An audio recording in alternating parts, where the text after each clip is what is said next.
Shalom semuanya. Ya, hari ini kita akan dengarkan firman Tuhan, Bapak, Ibu, dan saudara sekalian. Siap semuanya? Halo, amin?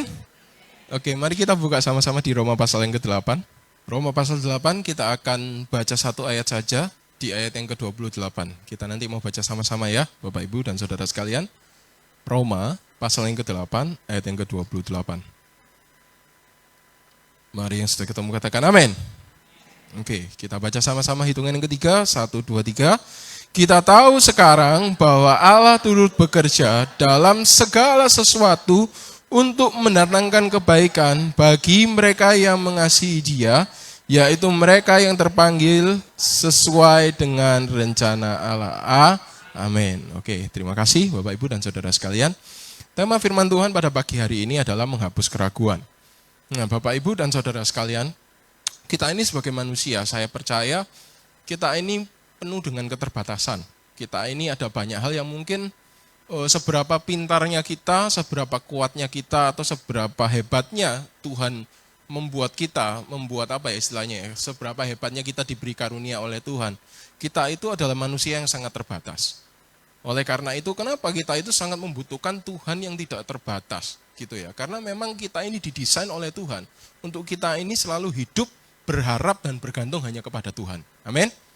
Nah, dalam keterbatasan kita sebagai manusia, Bapak, Ibu, dan saudara sekalian, ketika mungkin kita ini sedang menghadapi tekanan, atau ketika kita ini mungkin diri kita itu sedang mengalami yang namanya kekosongan dalam hidup kita, atau mungkin dalam kehidupan kita itu sedang merasa sendiri.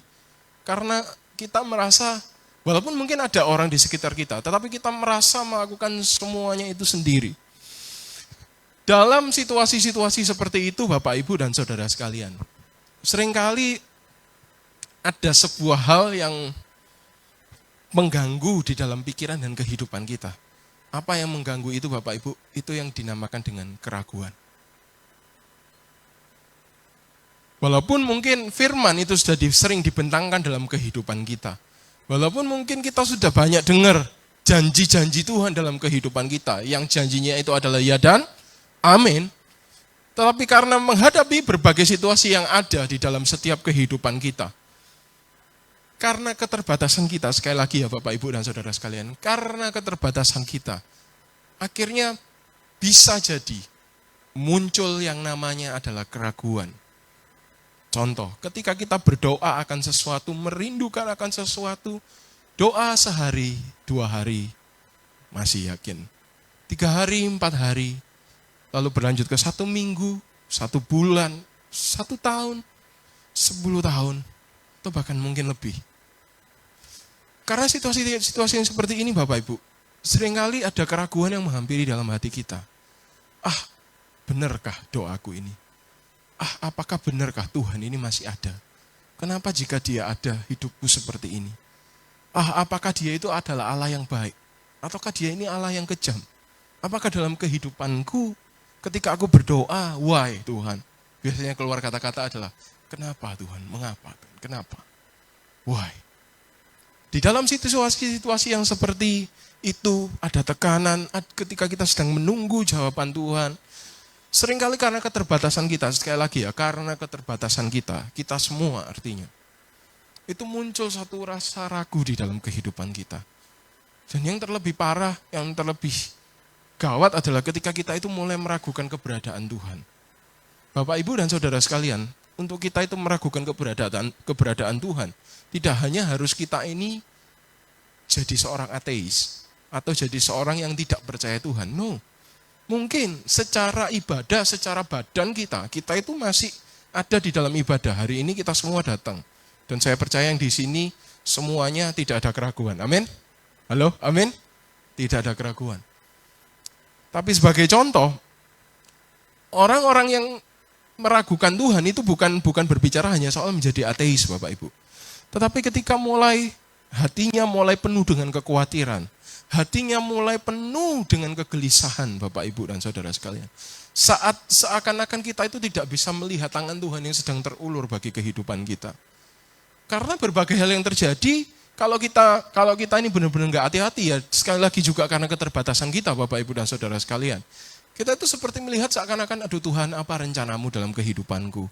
Duh Tuhan, kok rasanya aku ini tidak melihat jalan yang terbuka. Aku ini tidak melihat tanganmu yang terulur untuk mengangkatku, untuk menopangku. Ragu ini jadi muncul Bapak Ibu. Padahal firman-Nya berkata, Roma 8 ayat 28. Apa Bapak Ibu? Sebab kita tahu sekarang bahwa Allah turut bekerja dalam segala sesuatu untuk mendatangkan kebaikan bagi mereka yang mengasihi Dia. Yeremia 29 ayat 11. Dan aku mengetahui rancangan-rancangan yang ada padaku mengenai kamu, yaitu adalah rancangan damai sejahtera dan bukan rancangan untuk memberikan kepadamu hari depan penuh harapan. Loh, Tuhan, hari depan penuh harapannya mana Tuhan? Hari ini kok hidupku masih susah ya? Hari ini kok rumah tanggaku kok rasanya masih berantakan ya? Kok rasanya kehidupanku cuma segini-gini aja Tuhan? Nah Bapak Ibu dan Saudara sekalian, tahukah Bapak Ibu dan Saudara sekalian, ketika kita ini sedang mengalami yang namanya proses, gitu ya. Ketika kita ini sedang mengalami yang namanya ujian, ketika kita lakukan itu di dalam Tuhan, sesungguhnya Tuhan itu tidak pernah berhenti bekerja dalam kehidupan kita. Halo Bapak Ibu, amin.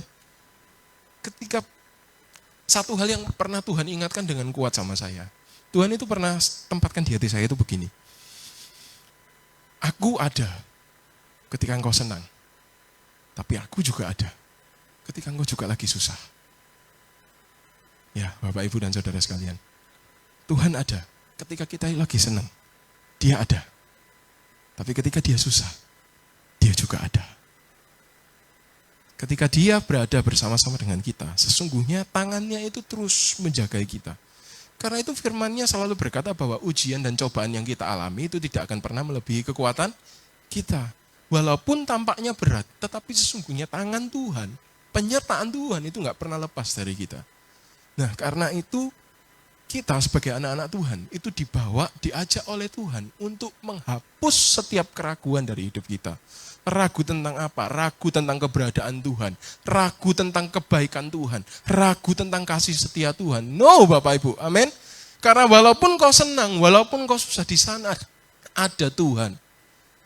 Tuhan itu sedang menantikan setiap kita untuk kita itu datang kepadanya. Tangannya itu selalu terulur. Bagian kita adalah untuk kita menggapai tangan Tuhan yang terulur itu. Amin. Bapak Ibu dan Saudara sekalian, lanjut next materinya.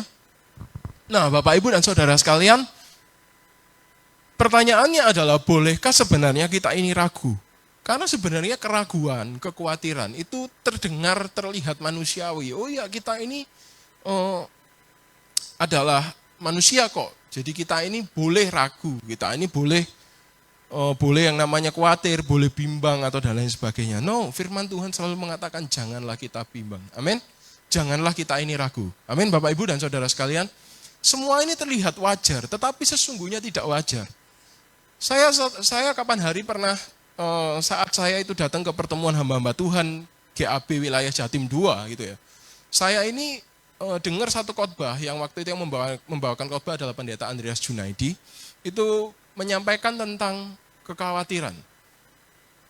Di situ disampaikan oleh beliau berdasarkan firman Tuhan, ya sesuai dengan firman Tuhan, bahwa sesungguhnya kekhawatiran atau mungkin saya akan bilang keraguan juga itu tidak wajar bagi setiap kita untuk anak-anak Tuhan. Amin. Mungkin bagi orang di luar sana ragu itu wajar Bapak Ibu. Mungkin bagi orang di luar sana khawatir itu iya namanya manusia lah pasti bisa khawatir. Tetapi kita itu diajak oleh Tuhan untuk kita itu untuk menghapus setiap kekhawatiran kita, menghapus setiap keraguan kita. Amin Bapak Ibu. Jadi keraguan dan kekhawatiran itu tidak wajar bagi anak-anak Tuhan. Mungkin di luar sana terserah orang-orang yang di luar sana, di luar Tuhan berkata itu wajar. No, itu adalah prinsip dunia. Tetapi yang kita pakai adalah prinsip kerajaan surga. Amin. Di mana ketika kita meminta, kita mendapat. Kita mencari, kita mendapat. Kita meminta, kita diberikan. Kita mengetuk, pintu akan dibukakan bagi kita. Amin. Dan ketika Tuhan menyerahkan pada kita kunci kerajaan surga. Apa yang kau ikat di bumi akan terikat di surga. Apa yang kau lepas di bumi akan terlepas di surga. Sudah bukan selayaknya bagi kita untuk kita itu punya keraguan dan kekhawatiran. Halo, amin Bapak Ibu. Katakan sama kanan kirimu, khawatir itu tidak wajar. Ragu itu tidak wajar. Ayo katakan.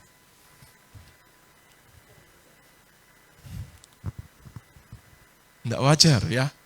Oke. Supaya apa Bapak Ibu? Walaupun mungkin kita dalam perjalanan ono titik-titik sengkring-sengkring gitu ya kan. Aduh ya apa ya iki. Tapi kalau pikiran kita sudah tahu bahwa ini itu tidak wajar, kita itu akan diubahkan. Amin.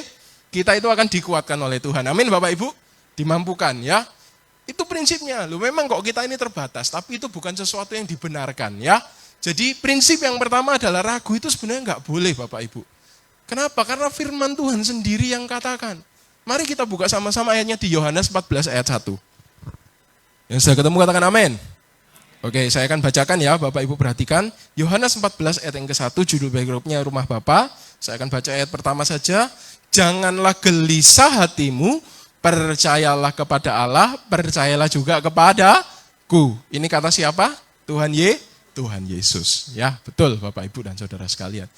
Jadi kata Tuhan itu apa? Jangan gelisah. Tuhan enggak ngomong ala kuatir roh, enggak apa-apa, enggak. Tapi Tuhan bilang apa? Jangan gelisah. Why? Kenapa? Percaya pada Tuhan, percaya kepada aku, kata Tuhan Yesus. Nah, Bapak Ibu dan Saudara sekalian, hati kita ini perlu untuk terus dibersihkan dari hari ke hari.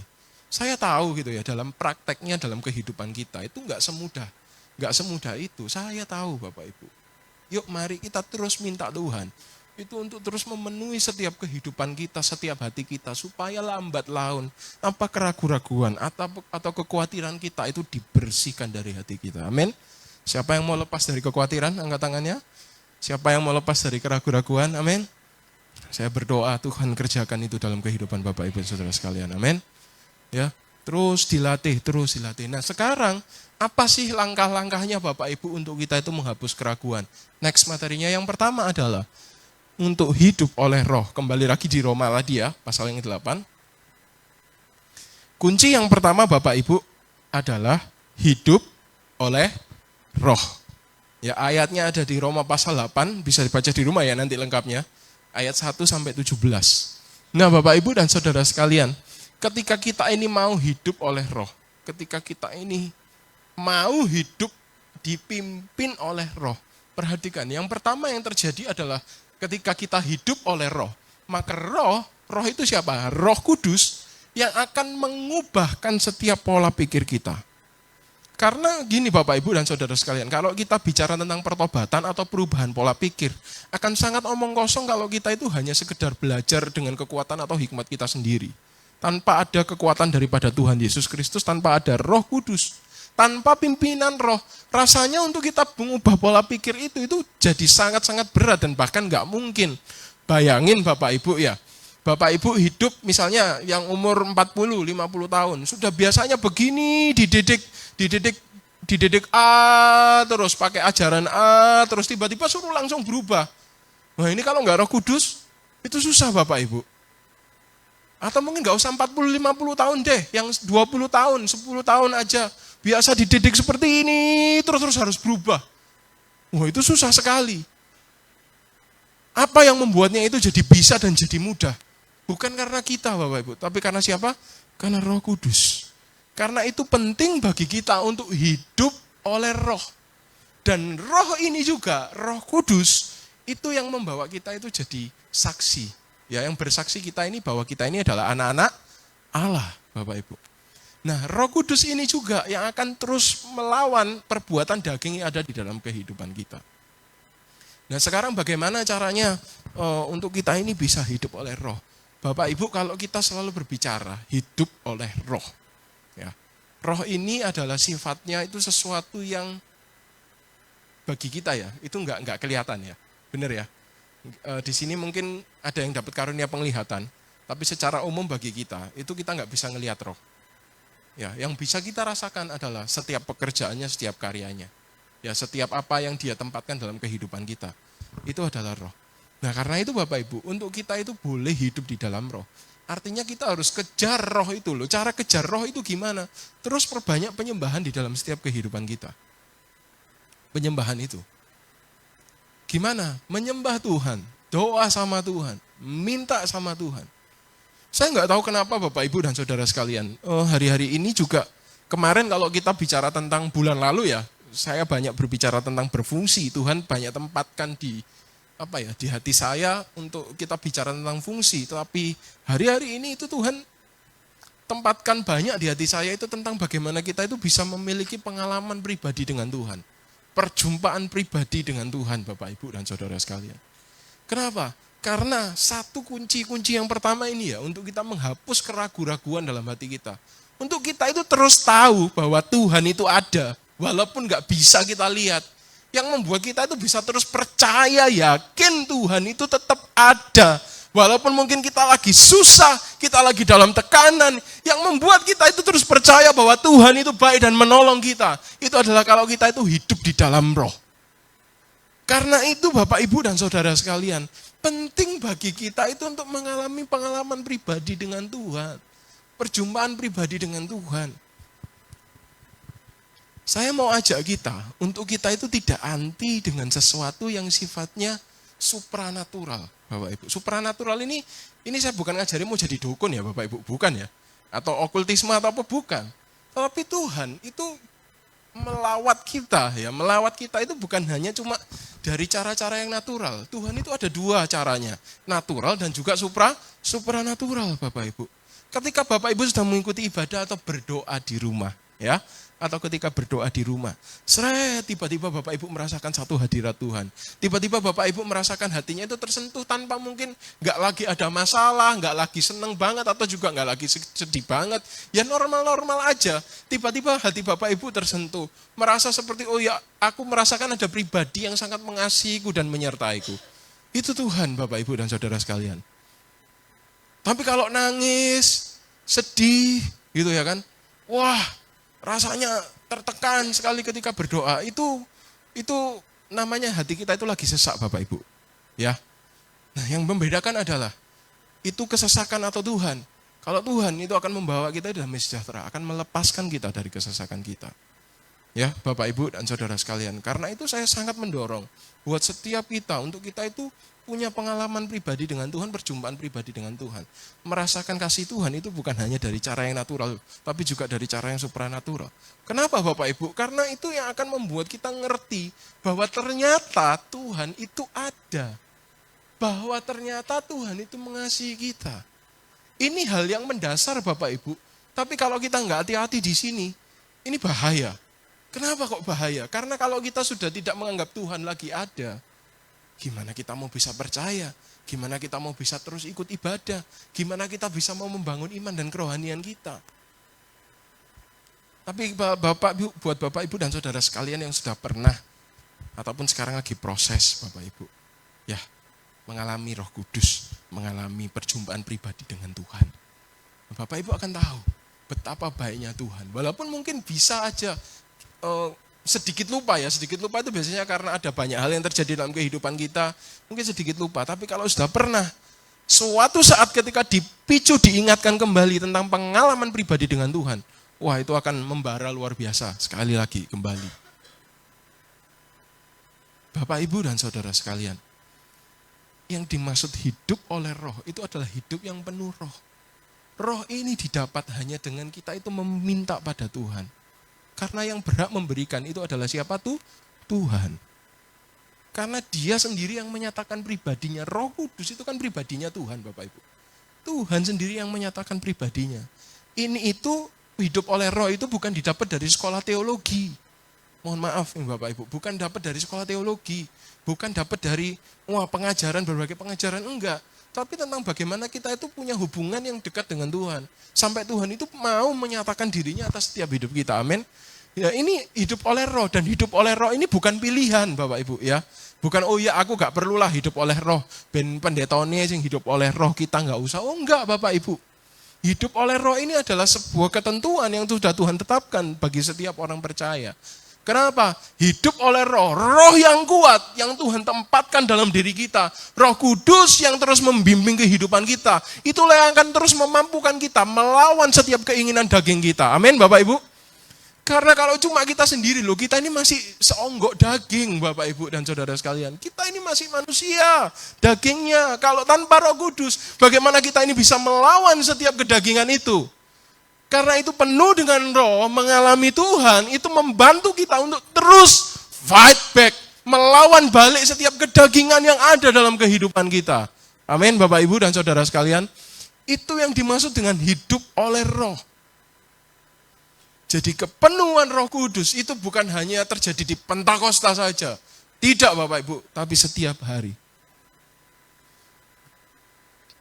Satu ketika ada beberapa jemaat yang share ke saya tentang, Pak Andre gimana ya kalau doa ini kok rasanya kok kadang doa sekali, enak, doa duduk langsung merasakan hadirat Tuhan, langsung bisa tersentuh hatinya. Tapi besok atau lusa tiba-tiba kok, aduh kok berat ya, aduh kok susah ya gini doanya kok, rasanya bahasa gampangnya ini, kayak berat gitu mau masuk ke dalam hadirat Tuhan. Rasanya berat, atau terus besoknya lagi, dapat lagi, mudah lagi menjumpai Tuhan. Nah Bapak Ibu dan Saudara sekalian ini saya mau bilang ya, saya mau bagikan tipsnya buat Bapak Ibu dan Saudara sekalian. Buat Bapak Ibu, kalau misalnya berdoa di rumah, terus habis gitu rasanya doanya itu berat sekali. Kadang itu aku pingin loh ya doa itu kayak singkapan hari itu loh. Yang bisa merasakan hadirat Tuhan. Saya merasakan kasih Tuhan di jamaah Tuhan. Tipsnya adalah kalau Bapak Ibu sedang merasakan susah sekali masuk dalam hadirat Tuhan. Tipsnya cuma satu. Tetaplah berdoa. Walaupun mungkin Bapak Ibu dan Saudara sekalian mengakhiri hari itu, sesi doa di satu hari itu Bapak Ibu, mungkin Bapak Ibu nggak merasakan apa-apa. Tapi tetaplah berdoa. Karena yang Tuhan mau adalah untuk kita itu terus-menerus mencari-cari Dia. Bayangkan Bapak Ibu kalau kita begitu mudahnya ya, tahu Tuhan itu begitu mudahnya. Jadi tiap doa belum ngomong banyak kata, belum nyanyi satu lagu, belum habis duduk sudah geleceran karena air matanya terus menetes karena dijamah Tuhan. Terus kita duduk sebentar langsung dijamah Tuhan. Itu tidak akan mendidik kita Bapak Ibu dan Saudara sekalian. Kenapa? Begini. Karena ketika kita itu mencari Tuhan, kita itu menginginkan Tuhan, itu tidak hanya ketika kita itu dijamah Tuhan Bapak Ibu. Tetapi setiap saat. Oke Bapak Ibu dan Saudara sekalian. Oke bisa fokus ke sini, tetap fokus ke sini. Bapak Ibu dan Saudara sekalian, perhatikan. Kalau kita berdoa,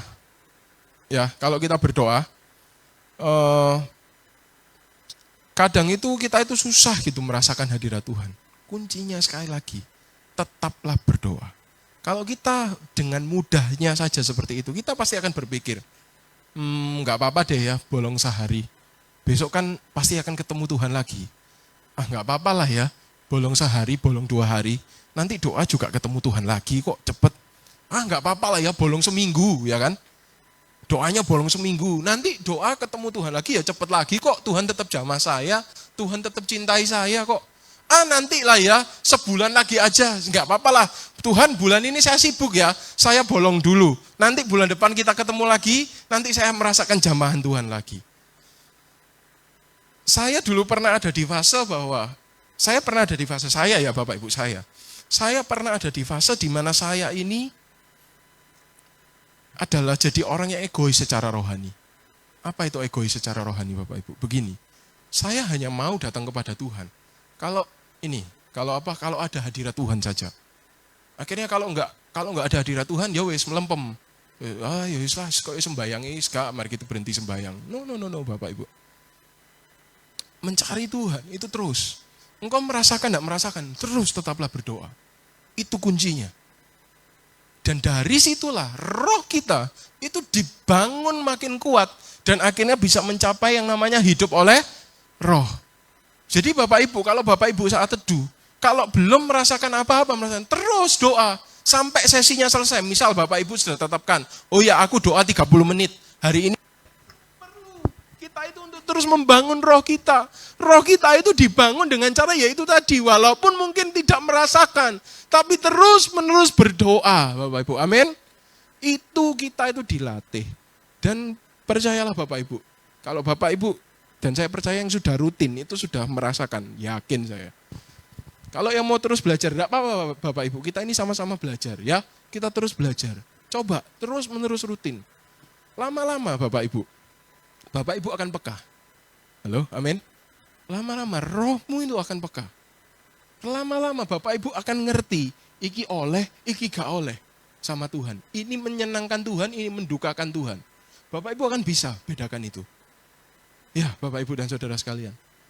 Alkitab mengatakan untuk membedakan mana yang berkenan kepada Allah dan yang bukan. Roh kita itu akan semakin dipertajam oleh Tuhan. Amin Bapak Ibu.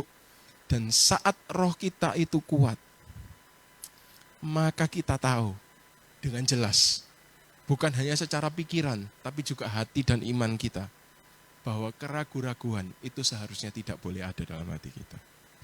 Amin Bapak Ibu. Saat roh itu lebih kuat, roh kita itu sudah dibangun di dalam Tuhan, hidup oleh roh.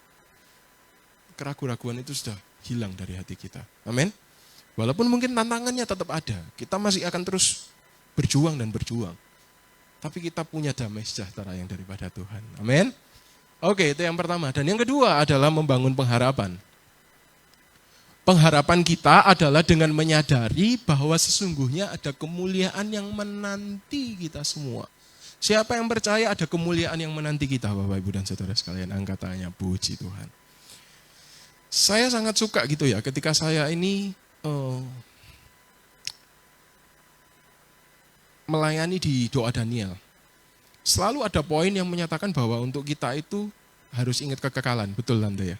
Ada poin yang selalu menyatakan untuk kita itu ingat kekekalan. Bapak Ibu, yang kedua setelah kita hidup dalam roh adalah membangun pengharapan. Gimana membangun pengharapan?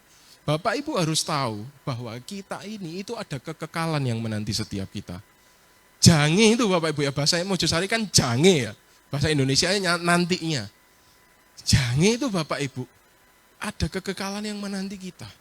Lah membangun pengharapan ini, caranya adalah dengan kita itu terus mengetahui bahwa ada pengharapan yang datangnya daripada Tuhan, itu dalam setiap kehidupan kita. Bahwa pada nantinya itu akan ada yang namanya kemuliaan yang menanti kita. Amin Bapak Ibu. Ada kekekalan di sana, itu yang menanti kita. Taunya dari mana Bapak Ibu? Dari firman Tuhan. Nah sekarang ini tips lagi ya. Saya sangat suka kalau kita itu firman itu kita bisa praktekkan dalam hal-hal yang sederhana. Bukan hal yang rumit-rumit. Bapak Ibu begini, contoh.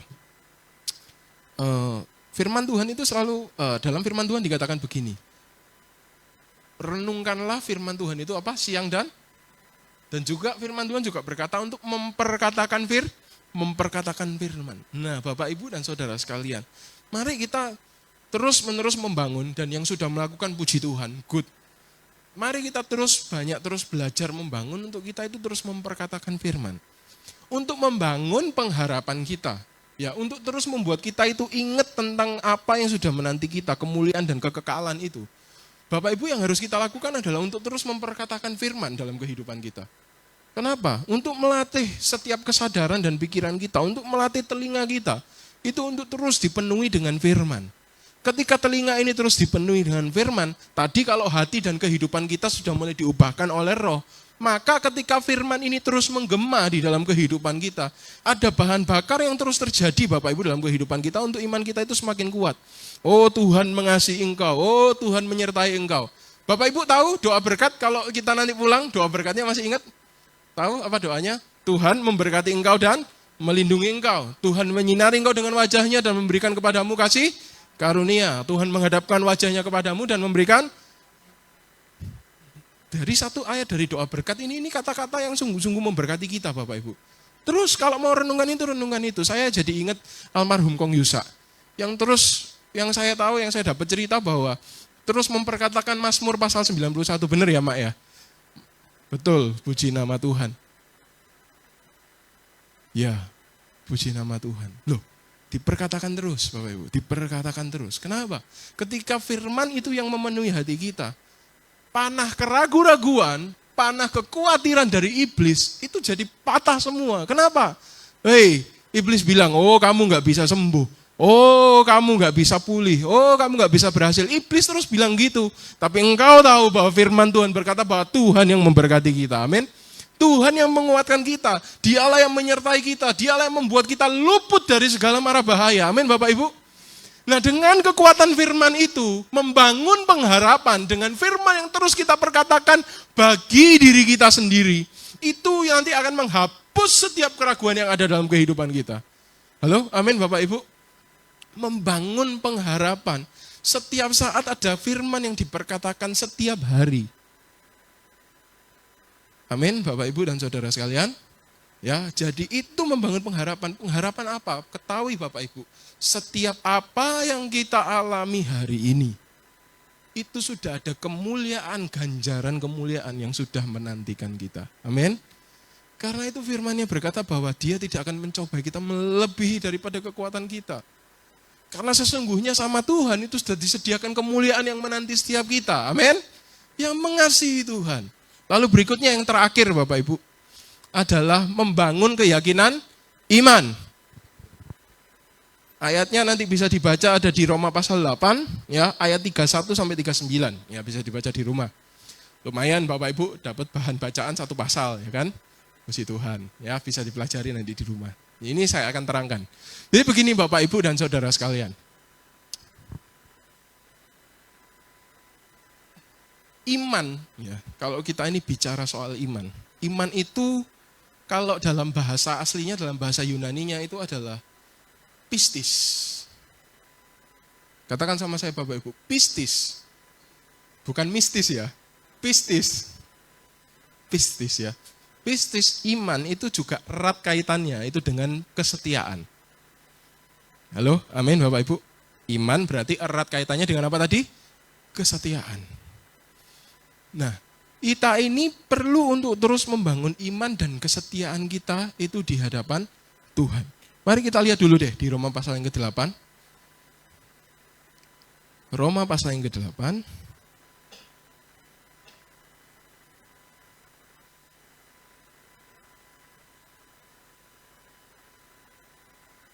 Ayat yang ke-37, yang sudah ketemu katakan amin. Oke, saya akan bacakan. Tetapi dalam semuanya itu, kita lebih daripada orang-orang yang menang. Oleh Dia yang telah mengasihi. Nah, kalau kita sekarang membangun keyakinan iman kita, Bapak Ibu. Ini satu hal ya. Kata membangun iman, ini selain secara pribadi, ini juga saya mau sampaikan adalah dengan Bapak Ibu mengikuti ibadah-ibadah seperti ini. Ataupun Bapak Ibu punya ibadah-ibadah tambahan di luar dari ibadah yang Bapak Ibu lakukan sehari-hari di rumah.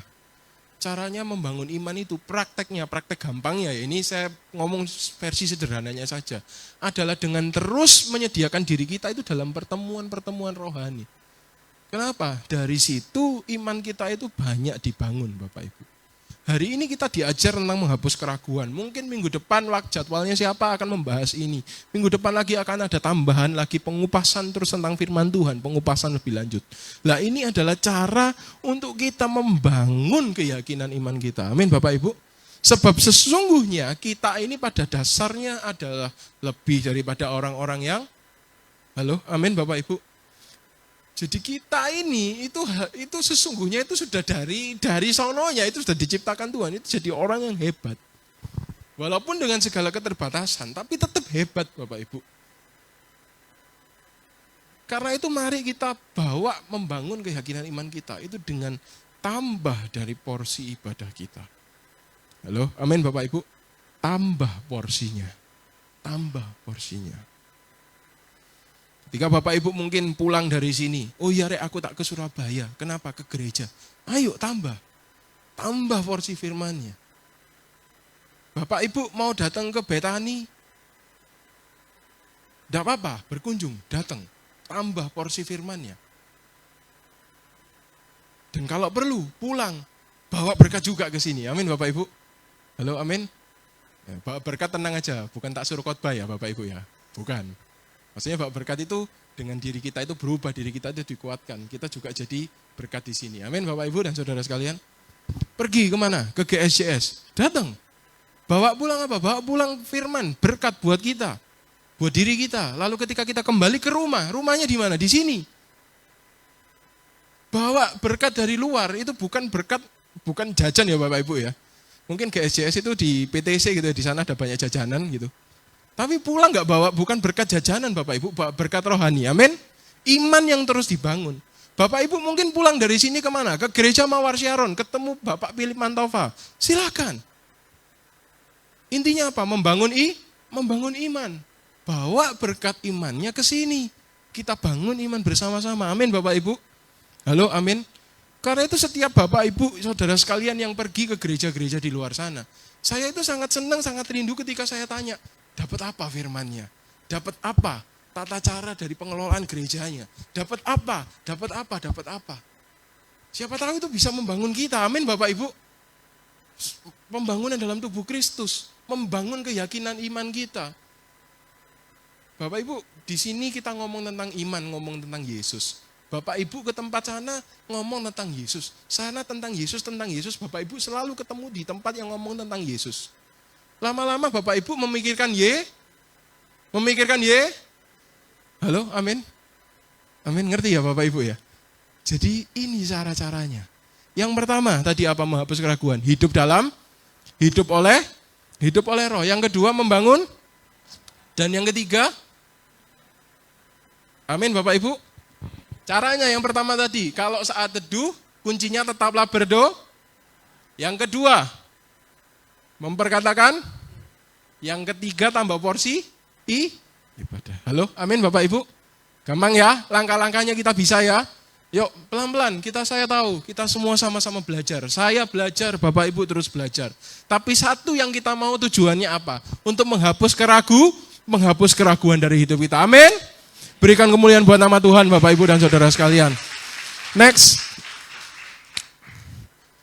Nah Bapak Ibu, kalau saya simpulkan kesimpulannya, rangkuman dari firman ini adalah keraguan itu bukan hal yang wajar bagi anak-anak Tuhan. Yang wajar adalah itu hidup dalam roh, hidup yang berpengharapan, dan juga hidup dalam keyakinan iman. Amin, Tuhan Yesus memberkati.